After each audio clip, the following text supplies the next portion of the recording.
Buying versus selling. One of the really cool things about options is that you can construct positions for just about any market opinion. If you think stock's going up or down or sideways or whatever, there's the ability to construct option positions through a combination of buying and selling, different calls and different puts, different strike prices, different expirations. You can combine these things in such a way that you can profit from virtually any different market scenario. So it's interesting to keep that in mind. And I'll tell you in advance as we talk about this that it can be a little bit of a mind bender. You might have to ponder it a little bit, but I'll try to be as clear as possible, especially if you're not really familiar with the concept of shorting. If you know that, then this will be easier. But there's this concept with stock, so forget about options for a minute. There's a concept with stock called shorting, and basically it means selling the stock that you don't own. So if I didn't own stock, I didn't own options, I could still sell it at the current market price, and that's called shorting or taking a short position or going short. You'll hear it used different ways.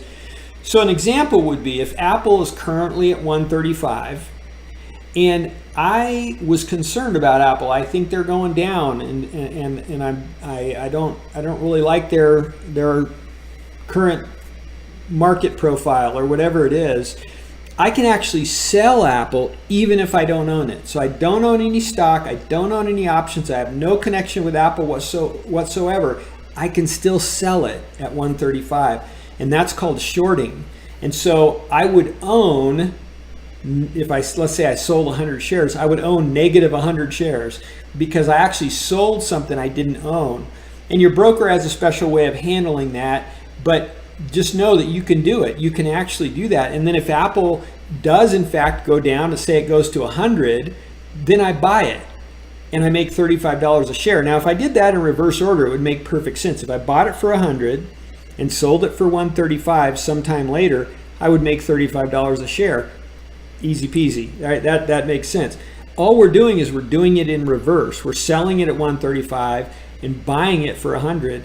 So that's a perfectly valid way to trade. You can in fact do it in reverse, and that's called shorting.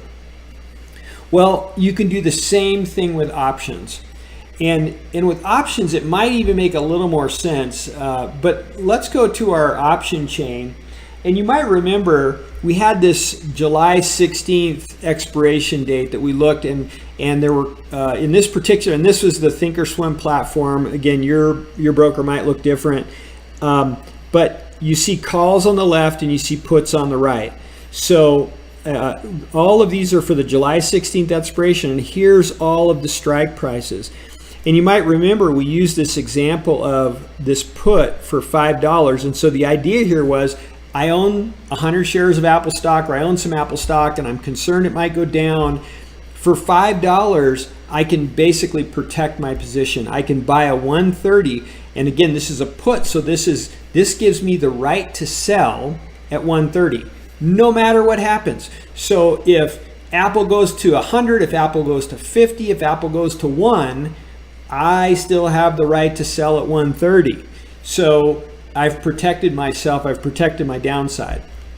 Well, here's the thing. Somebody had to take the other side of that trade. So when you think about buying it, it makes perfect sense. I'm buying the right to buy, I'm buying the right to sell, if you buy, whether it's a call or a put. But somebody had to take the other side of that. Somebody had to sell that. So let's say, let me go back to being the buyer. I'm concerned about Apple going down. It's currently at 135. You see that up here. And I'm gonna limit my losses down to 130 by buying this option. This expiration date has in parentheses here 81 days to expiration. So this snapshot was taken in April, a little bit past the middle of April. So you see that there were 81 days to expiration. Now fast forward with me, if you will, and now this says 1. So it's July 15th. It's 1 day to expiration. And Apple, pretend this is still 135, okay? Apple's still at 135, and this 130 here is no longer going to be $5. It's basically going to be worthless. It might be 5 cents or something like that. Because what this is saying is that I have the right to sell it at 130, but why would I do that? If I own the stock and it's at 135, I'd sell it at the current market price. I'd sell it at 135. Why would I want to sell it at 130? So remember, I have the right, but not the obligation. So I'm going to choose to walk away from that and just let it expire worthless. But remember, I had to pay $5 for that protection. So who did I pay it to? Well, let's take the other side of that trade. Let me say that you wanted that protection, but I was the seller. So I collected $5 from you per share, and then I just sit back and wait. And as time goes by, this gets worth less and less and less, as long as this doesn't move, or if it moves up, right? So if Apple's now at 140, 145, as long as it stays above the strike price, why would I want to sell it at the strike price? I wouldn't. I would want to just let that expire and sell it at the market price. So lots and lots of people sell premium. And in fact, the serious ones typically sell what we call out of the money premium. In other words, they'll sell farther down here. They might sell a 110 or a 115. So it's very, I have no idea. I have no opinion about Apple, but I think there's a lot of people out there who would say, I don't think Apple's going to 115. It might go down a little bit, it might go up a little bit, but I don't think it's going to 115. So I'm going to sell this. I'm going to collect $1.30 per share times however many shares, times 100, times however many contracts I want to sell. And I'm going to sit back and wait. And this one probably has an 85% chance of expiring worthless. So what ends up happening is they'll just sell premium after premium after premium. Somebody wants to buy that premium because of they're buying insurance, and the seller collects this time decay, right? So that is the primary reason that people become sellers. Now, I'm really simplifying this because it's quite common to combine these things, and we'll get into that. But just know that you can buy or sell without owning. I could sell this put down here or any of these puts, and now I do have to be prepared. If I sold a put, what I'm saying is I'm willing to buy it at 130. So if Apple were to go to 120, I'm obligated, you have the right to sell it to me at 130, so I'm obligated to buy it at 130.